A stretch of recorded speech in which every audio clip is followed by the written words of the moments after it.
Good morning, everybody. I'm Paul Fury. I hope you can see me and hear me all right.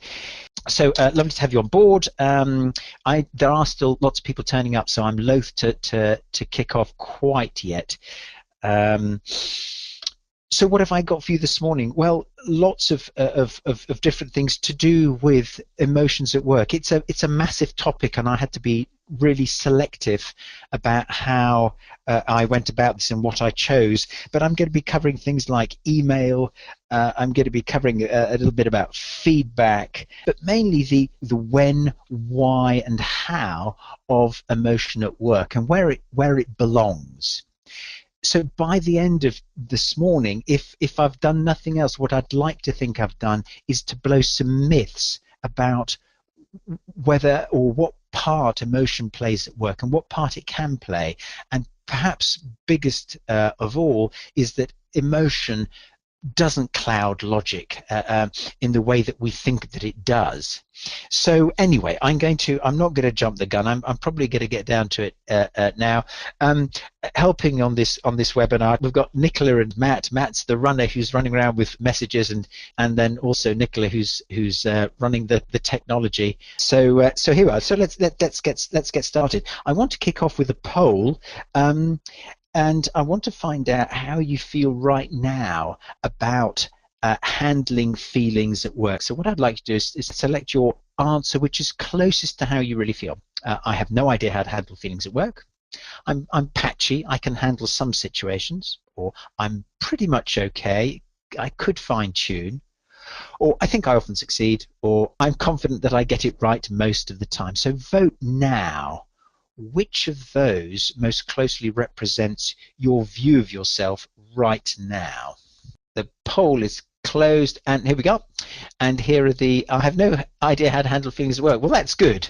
I'm patchy. I can handle some situations, and I'm pretty much okay. Could fine tune. They're the most popular votes, and then I think I often succeed. So 12% of whoever we've got.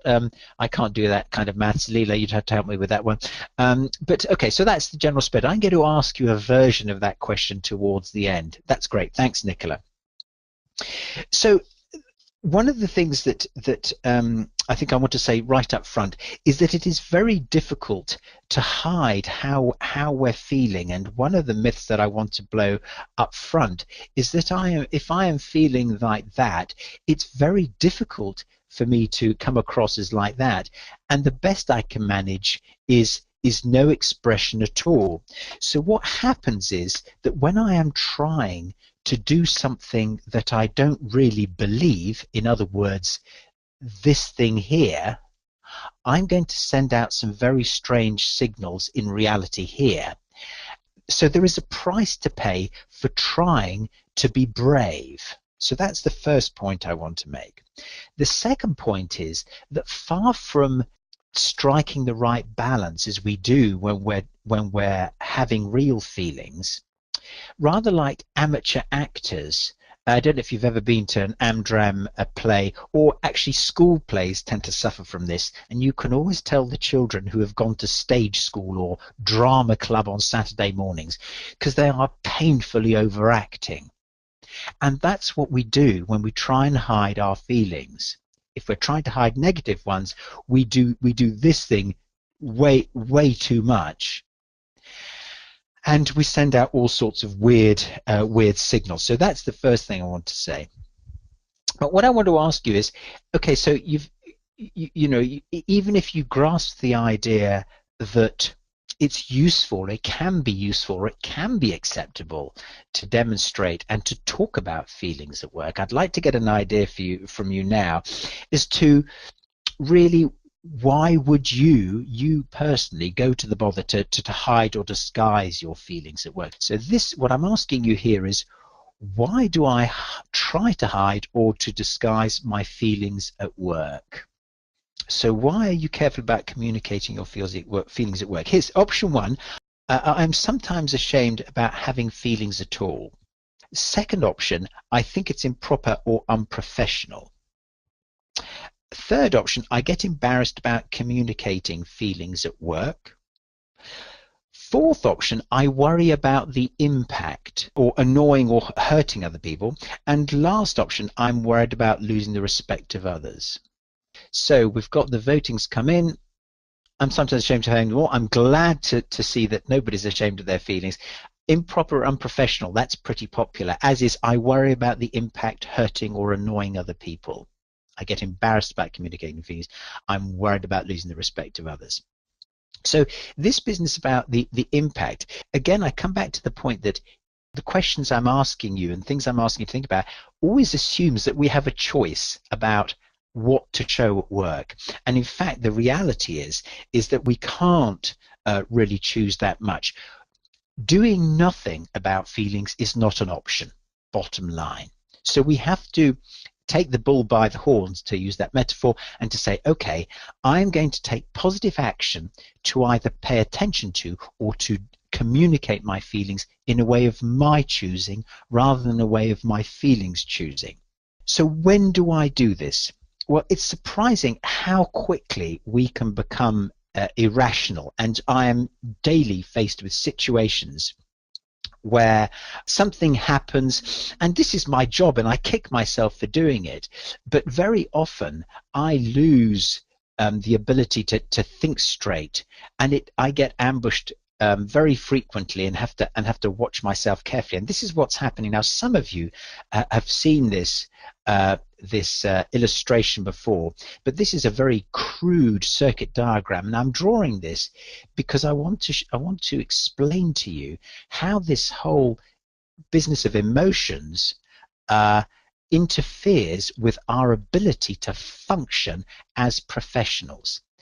So if we're thinking about the when, well, it's really when people are helping us or a situation is making us irrational. And why do we become irrational? Well, we become irrational because when we are having a normal amount of feelings, our internal circuit is functioning fine. Now, this light bulb here represents thinking, and this light bulb here represents communication. So if I'm having a normal amount of feelings, everything's fine. But as soon as someone starts to irritate me or frighten me, my circuit gets overloaded, and this trip switch, as is its job, will trip. What happens at that point is that my ability to think straight disappears, and my ability to communicate properly, in other words, using normal language and listening to, is severely diminished. So in terms of when, it's as soon as I feel myself becoming irrational. How do I actually do that?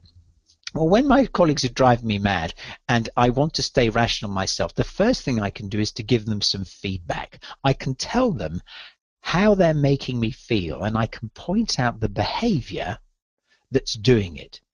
So that's the first action I can take. How I feel and what about. I can part with those two bits of information, and that magically, and for reasons that I've never really satisfactorily found out, well, I suppose we call it getting it off our chest, but it's doing it in a very constructive way so that the other person has the opportunity to repair their behavior. As soon as I have said my feelings, amazingly, my ability to think and to communicate returns. There's something about not being burdened by my feelings anymore. As soon as I speak it, my light bulbs come back on. The second thing to bear in mind in terms of getting our feelings straight when people are driving us mad, this is something probably which is more tricky and a lot less straightforward than actually talking about how I feel, is to imagine best intentions on the other person's behalf. In other words, they're not trying to annoy me, that's just the way it's panning out. And so if I can think of reasons for why they're doing that behavior, then it really helps me to put a different interpretation. So the golden word here is interpretation, putting positive interpretations on rather than negative ones. The third thing is communicating empathy. So this is a completely different ballgame to what I've told you here. But I will say that rather than pointing out to that person what your feelings are about them, how they've wound you up, actually paying attention to their feelings in this case can really help me, or you, if we're the ones becoming antagonized, to settle down, because we suddenly realize that the other person has a problem, that also seems to have a magical effect of getting us to settle down, making us rational. In both cases, whether you're talking about your feelings or they're talking about theirs, it's a way of getting feelings into the workplace in a way which isn't strange or freaky or to sort of weave your own yogurt. And so the words that you might hear yourself use or me use is you seem annoyed, you seem worried, you seem frustrated. And that allows that person to tell their story in emotional terms, which paradoxically don't come across as overly emotional in themselves. We're making emotion or the expression of feelings in the workplace normal. And then, of course, I have to look at my own contribution. What did I do to make it worse? How have I contributed to the feelings starting to invade the workplace?